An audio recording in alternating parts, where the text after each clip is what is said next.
That bouquet you handed over on Valentine's Day, the one that ran you $80, cost the florist under $12 in actual flowers. Not markup in the vague, hand-wavy sense.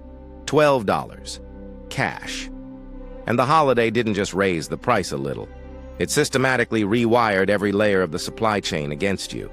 Here's how that works. Start at the bottom. Most cut flowers sold in the United States are not grown here. About 80% are imported, the majority from Colombia and Ecuador. These two countries have the altitude, the climate, and, critically, the labor costs to grow roses at industrial scale. A Colombian rose farm can produce a stem for somewhere between 15 and 25 cents.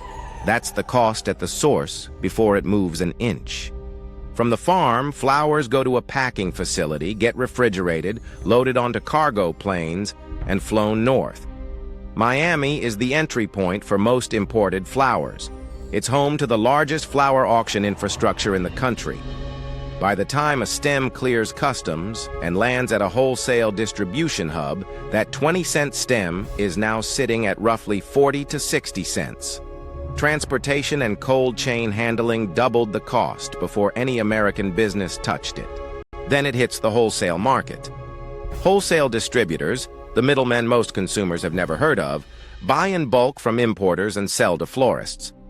A dozen roses at wholesale typically runs anywhere from $8 to $15 depending on variety, season, and timing. The florist buying that dozen is not getting roses. They're getting stems that need to be trimmed, conditioned in water, stored in a cooled space, arranged and sold before they die. Flowers are a perishable product with a brutal clock. That perishability is the first thing florists will tell you justifies the markup. And they're not entirely wrong. A florist who miscalculates demand throws dead inventory in the trash. Waste is real. Industry estimates put unsold flower loss at 10 to 40% of stock, depending on the week. You are, in a sense, paying for someone else's dead roses.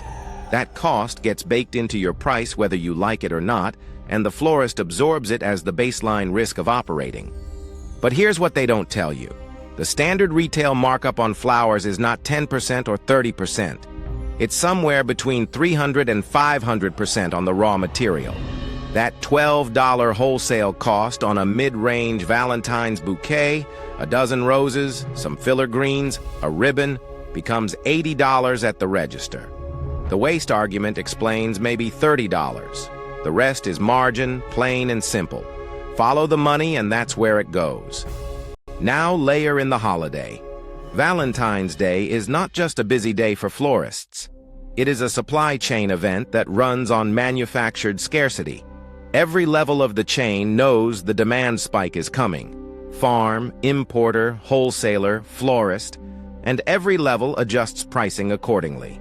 Farms charge more for pre-booked Valentine's stems.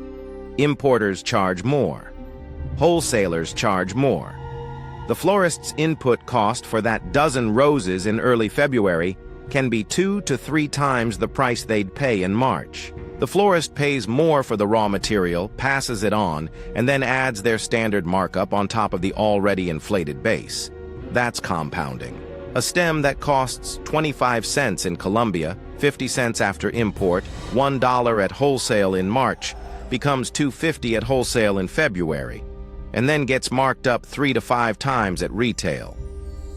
By the time you're standing at the counter on February 13th, the economics have been stacked against you at every single node. And there's a psychological layer the industry understands extremely well. Flowers are what economists call an experience good.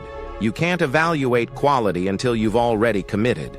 You can't smell the roses through the glass case. You can't tell if they'll open properly. You can't assess freshness by looking.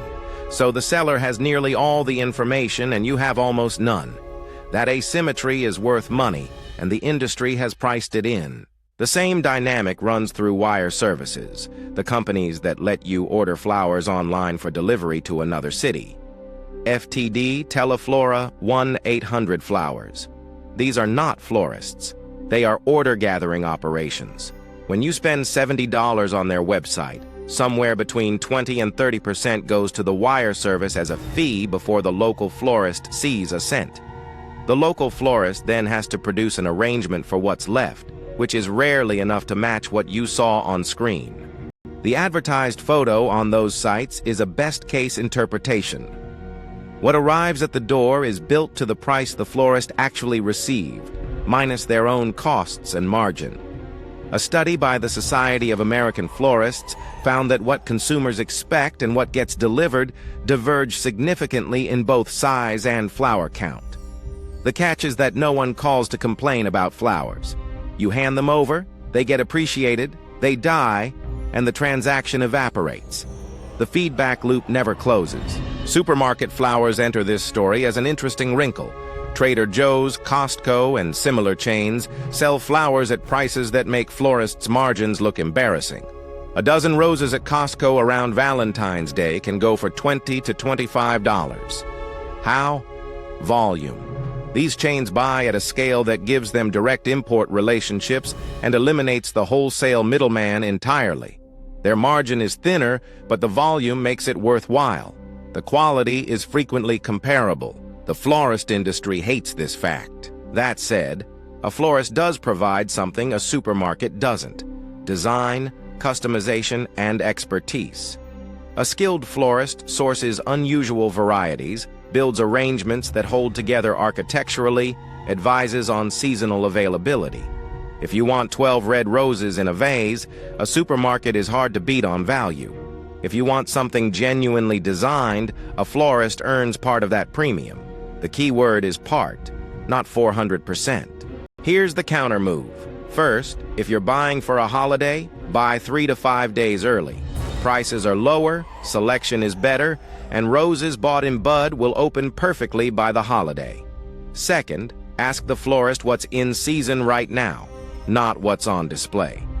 Seasonal stems are cheaper at wholesale, which means they're cheaper to you and fresher than imports held in cold storage for a week. Third, skip the filler. Baby's breath and greenery pad the visual volume of a bouquet, but they also pad the price. Fourth, never use a wire service for local delivery. Call the florist directly.